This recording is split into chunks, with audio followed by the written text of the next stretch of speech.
ndị Nnewi, ndị ime Nnewi, ndị Nnewi zuru ezu etuzo mụ n'afa afa m wee Ebuka Anedo.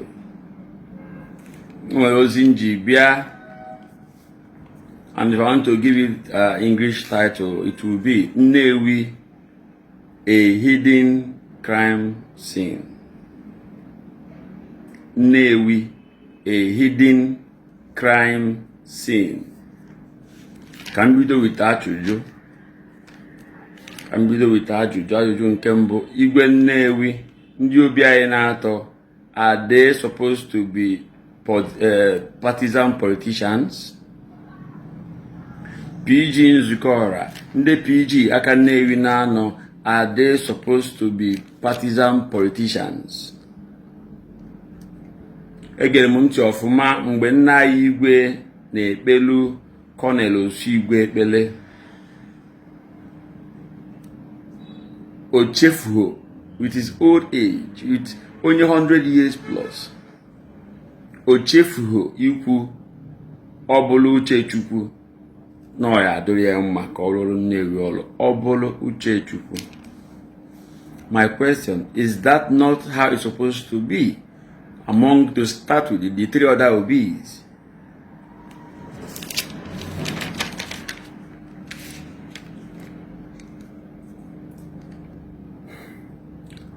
Four quarters I will, I can even know. The PGs, he kwesịrị ịbụ partisan politicians.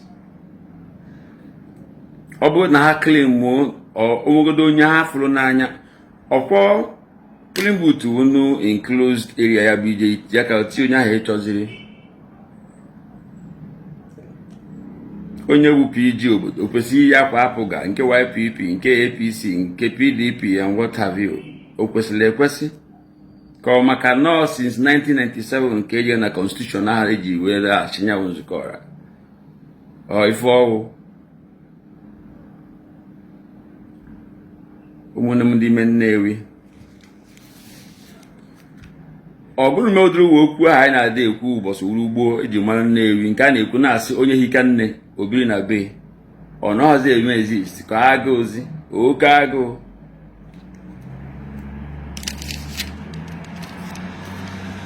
And the worst of it all is that people don't see the wrong in their actions. And do you know why?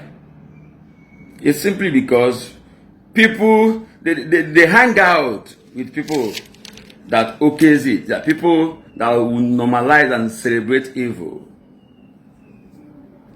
If all get kuna, bam, I do that with you. If all kuna domma, Ọchịchị Nnewi nọ n'etata ọ kwuru maka ife a. Ndị Nnewi a ebe a udbu afọ Igbo ebe a ọ n'ise ka Nsụka ọkwụsịkwa Nnewi dị ife a. Ọ bụrụ na emezi na Nnewi nọ na laghachi ụla, that before your eyes Nnewi will be captured in this manner. I will explain. Mgbe gara aga, the immediate past vice PG Nzukọra bụ Judo Sumo, nyaozi PG Nzukọra Nnewi tata. Onye bụ secretary na onye bụ immediate past secretary of Nzukọra Nnewi, nyawu mayor Nnewi tata, nya Echezona Anazodo. Ebe na nyawu local government, onye bụ chief of staff nyawu local government ụkwa Jude Osumo, the same person ụkwa PG Nzukọra Nnewi. Onye bụ PG Otolo community nyawu works supervisor, in fact is the equivalent to commissioner of works for Nnewi North. Ọka bụkwa PG Otolo. Onye wu PG Uruagụ, nwunye bụ nya organizer Innocent Okoli, nwunye bụ deputy mayor nyawa PG Uruagụ. Vice nyawu organizer wolo nwanne ya nọbụrụ na at isi amano 5 days golole nyawu vice of Uruagụ community amana nke ha compensation. Oguru na emezdo ọgwụ eferie n'ikuku. Ọfọsọ nne ga na-ekwu maka Unocha Lagos, Bicha Lake, Bicha Island, Mandobodo, Bicha, and Abuja, Billy Port Harcourt, Bicha, can name with day to her. I hear Zendo talking any ife.